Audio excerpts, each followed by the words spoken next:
आज आपण बघणार आहोत कंपॅरिझन. कंपॅरिझन आपण प्रत्येक गोष्टीत करत असतो. बघा, मुलं सुद्धा करतात, मुली सुद्धा करतात, इव्हन मोठे सुद्धा आपण कंपॅरिझन प्रत्येक ठिकाणी करतो. तर या ठिकाणी आपल्याला नंबरचं कंपॅरिझन करायचं. आता नंबरचं कंपॅरिझन करायचं म्हटलं तर आपल्याला कळतं की बाबा कोण मोठं आहे किंवा काय नाही. आता तुम्हाला दिलं 5 दिलं इकडं आणि इकडं तुम्हाला सांगितलं की 7 दिलंय आणि 5 आणि 7 मध्ये कोण मोठं आहे, तर तुम्ही सहज सांगू शकता की सर 7 मोठा आहे. पण जर हे जर फ्रॅक्शन मध्ये असेल तर कोण मोठं आहे किंवा काय आहे हे आता आपण बघणार आहोत. यासाठी आपण एक सिंपल आणि सोपी ट्रिक घेऊन आलो की कोणती ती बघूया. Comparing fraction trick. आता कम्पेअरिंग करायचं आपल्याला, म्हणजे जे मोठं असेल त्याच्याकडे आपण बघतो की हे चिन्ह आहेत, हे चिन्ह आपण वापरू शकतो. तर आपण पहिलं सम्स बघूया. पहिलं सम काय दिले बघा, 3/5 आणि 4/5. बघा, जेव्हा ह्या ठिकाणी आपण ह्याला माहिती की याला म्हणतात आपण न्यूमरेटर, याला म्हणतात डिनॉमिनेटर. डिनॉमिनेटर जर इक्वल असेल तर काहीच प्रॉब्लेम नाही, की आपल्याला कळतं की डिनॉमिनेटर जर इक्वल असेल, जो नंबर मोठा आहे 3 आणि 4 मध्ये कोण मोठा आहे, तर या ठिकाणी 4 मोठा आहे. त्यामुळे आपण काय करू शकतो, या ठिकाणी असं करू शकतो आणि हा 4 मोठा झालेला आहे, म्हणजे 4/5 हे मोठं आहे हे आपल्याला सहज कळतं. पण समजा आता हे या ठिकाणी दिले, आपण सेकंड एक्झाम्पल बघू शकतो 3/5 आणि 3/7. आता ह्या बघा, ह्या ठिकाणी आता काय डिनॉमिनेटर म्हणजे खालचा जो छेद आहे, मराठीत त्याला छेद म्हणतात, तर हे इक्वल आहे का, हे सारखं आहे का, नाही. मग अशा वेळेस करायचं काय, तर ह्या वेळेस काय करायचं, हा नंबर आणि ह्या नंबर ह्या दोघांचं मल्टिप्लिकेशन करायचं. म्हणजे 3 × 7 किती झाले रे, 21. आणि 5 इकडे मल्टिप्लिकेशन करायचं, 5 म्हणजे किती झाले 15. आता ह्या दोघांमध्ये कोण मोठा आहे, आता सहज कळतं आपल्याला 21 मोठा आहे, म्हणून हे 3/5 हे मोठं झाले. बघा किती सिंपल पद्धत आहे. आता या ठिकाणी बघा 3/7 आणि 2/5.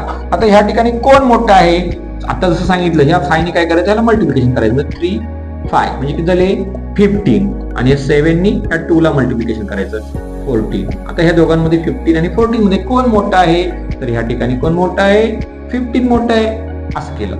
आता बघा 6/7 2/3 दोघांचं सेम, 6 आणि 3 चं मल्टिप्लिकेशन, 6 3 जा किती 18, 7 2 जा किती झालं 14. कोण मोठा आहे, 18 मोठा आहे. बघा, मोठा जिकडं असेल तिकडं असं आपल्याला काय करायचं, तोंड म्हणजे आपण मगरीच तोंड म्हणलं तरी चालेल, असं करायचंय. एवढे सिंपल पद्धतीने आपण करू शकतो. आता पुढचं सम बघू. या ठिकाणी काय 6/14 आणि 3/4. आता या दोघांमध्ये कोण मोठे, आता ह्या दोघांचं मल्टिप्लिकेशन 6 × 7 किती झाले रे, या ठिकाणी 42 झालेले आहेत आणि 14 × 3 म्हणजे 14च आपलं टेबल, म्हणजे 14 किती झाले 42. म्हणजे दोन्ही आता 42 42 म्हणजे काय झालं, इथं इक्वल झालेलं आहे. म्हणजे हे तुम्ही इक्वल करू शकता अशा पद्धतीने. नंतर 1/2 आणि 2/4. आता बघा काय सांगितलं मी तुम्हाला, 4 2 2 जा 4 सेमच झालेलं आहे, इक्वल. आता या ठिकाणी बघा 6 आणि इकडे 6 6 6 जा किती झाले 36. इकडे 3 × 11 म्हणजे किती झाले 33. आता दोघात कोण मोठा आहे रे, 36 आणि 33 मध्ये ऑब्विसली कोण मोठा आहे, 36. पुढचा आहे 7/12 आणि 2/3.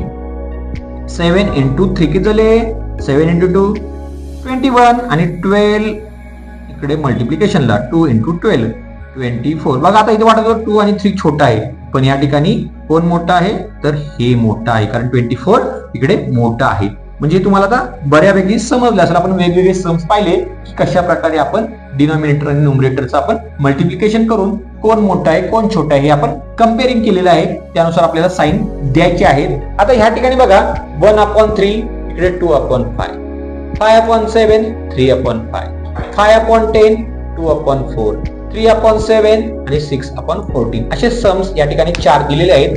याचं उत्तर तुम्ही मला कमेंट मध्ये सांगायचं आहे की याचं उत्तर काय येणार आहे किंवा काय नाही. तुम्हाला आता ह्या ठिकाणी हे सम्स कळले असतील, हे सम्स कळले असतील तर ह्याचं जे आहे त्या सगळ्यांचं जे उत्तर तुम्ही काढायचं आहे आणि लगेच कमेंट बॉक्स मध्ये जायचं आहे आणि त्या ठिकाणी तुम्ही याचं उत्तर काढून मला लगेच पाठवायचं आहे. व्हिडिओ जर आवडला असेल लगेच लाईक करा आणि ज्यांना गरज आहे त्यांना लगेच शेअर करा आणि ज्यांनी आतापर्यंत आमच्या चॅनलला सबस्क्राईब नाही केलं त्यांनी लगेच आमच्या चॅनलला सबस्क्राईब करा. म्हणजे तुम्हाला अशा छान छान ट्रिक्स शिकायला भेटतील आणि तुमचं गणित एकदम परफेक्ट होईल.